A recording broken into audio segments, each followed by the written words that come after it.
Savez-vous que l'histoire de la vie est inscrite dans chaque cellule qui nous compose ? Ce trésor biologique, mondialement connu sous le nom d'ADN ou DNA, constitue le véritable support de notre hérédité. C'est pourquoi, plus de 50 ans après sa découverte, il reste l'objet de toutes les attentions. Direction cette unité du CNRS spécialisée, entre autres, dans l'extraction de l'ADN. Voilà, tout va se passer ici dans ce laboratoire du Centre de génétique moléculaire. Nous allons vous expliquer toutes les étapes de l'extraction de l'ADN. Pour cela, je vais me faire aider de Monsieur Truand. Monsieur Truand, bonjour. Bonjour. Vous êtes chercheur au CNRS. Alors, pour extraire cet ADN, vous allez partir de bactéries. Tout à fait, ce sont des bactéries qui sont déposées sur ces boîtes-là, qui sont des boîtes de milieux nutritifs. Vous voyez, on voit les bactéries parce qu'elles sont très très nombreuses, donc on voit comme une espèce de tapis qui forme un petit peu des vagues tout autour. Et donc toutes les bactéries sont là, et on va essayer d'extraire l'ADN à partir de ces bactéries. Pour cela, ces bactéries doivent être recueillies à l'aide de cette spatule qui les décolle du support sans les détériorer. Mélangées ensuite à un liquide stérile, elles sont versées dans ce tube à essai.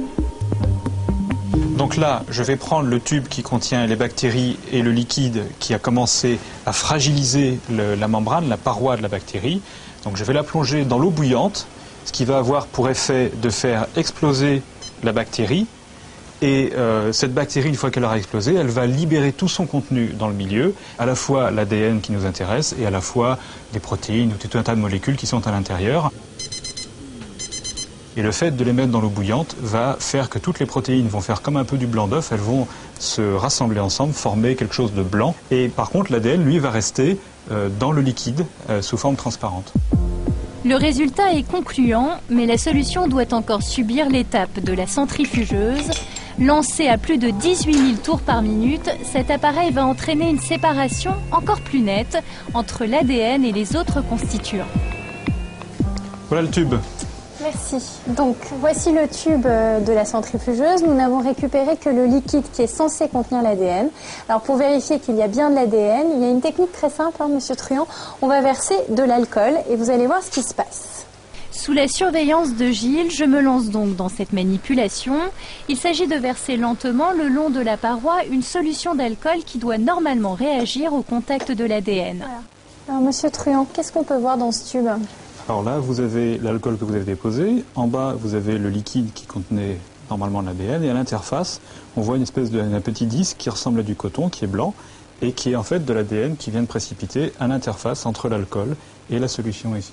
Conclusion ? Conclusion, dans cette solution que je vous ai apportée, il y avait bien de l'ADN. L'extraction de l'ADN bactérien s'est donc très bien déroulée. Il faut maintenant mesurer sa taille. Pour cela, l'ADN mélangé à un colorant bleu est déposé sur cet appareil d'électrophorèse. La solution contenait différents morceaux d'ADN de tailles différentes et on les met ici dans ce gel et le courant électrique va déplacer les molécules d'ADN et va les séparer suivant leur taille. Et une fois qu'on aura séparé ces molécules, on peut mesurer la taille des différents morceaux d'ADN qu'il y avait au départ. Vous l'avez vu dans ce reportage, on vous a montré comment on extrait l'ADN et comment on l'identifie en fonction de sa taille. Mais sachez que par la suite, d'autres laboratoires vont prendre le relais et identifier avec précision la séquence de l'ADN. Prenons l'exemple de ce brin de Lego.